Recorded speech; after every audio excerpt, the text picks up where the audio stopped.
Mga kapulisan at local government unit ng Rehiyong 1 sanib puwersa sa pagbibigay ng serbisyo sa lalawigan ng La Union hinggil sa nararanasang epekto ng Southwest Monsoon.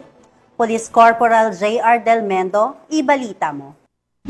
Sa puwersa ang mga miyembro ng PNP at local government unit ng La Union sa pagmonitor at pagbibigay serbisyo sa mga mamamayan hinggil pa rin sa epektong nararanasan na sama ng panahon na dulot ng Southwest Monsoon at mga low pressure area na nasa loob at labas ng Philippine Area of Responsibility. Personal na tinungo ni Police Colonel Redentor C. Olsano, Provincial Director ng La Union PPO, ang opisina ni Governor Mario Eduardo C. Ortega at opisina ng PDRRMO ng nasabing lalawigan upang matiyak na may maayos at napapanahong mga hakbang para epektibong matugunan ang pangangailangan ng komunidad. Maliban dito, palagian din ang isinasagawang inspeksyon at pagbisita ni Police Colonel Olsano sa mga police stations upang masiguro ang kahandaan at kagamitan kung sakaling kailanganin ang serbisyo ng kapulisan sa ganitong panahon. Sa ibang bayan naman ay katuwang din ng PNP ang kanilang mga local chief executive at MDRRMO personnel sa pagbabantay sa kanilang nasasakupan, kasama na rito ang pagmonitor sa mga water level. Tuloy-tuloy din ang koordinasyong isinasagawa ng PNP sa iba pang ahensya ng gobyerno upang matiyak ang kaligtasan ng publiko at kanilang mga ari-arian sa epekto ng nararanasang sama ng panahon.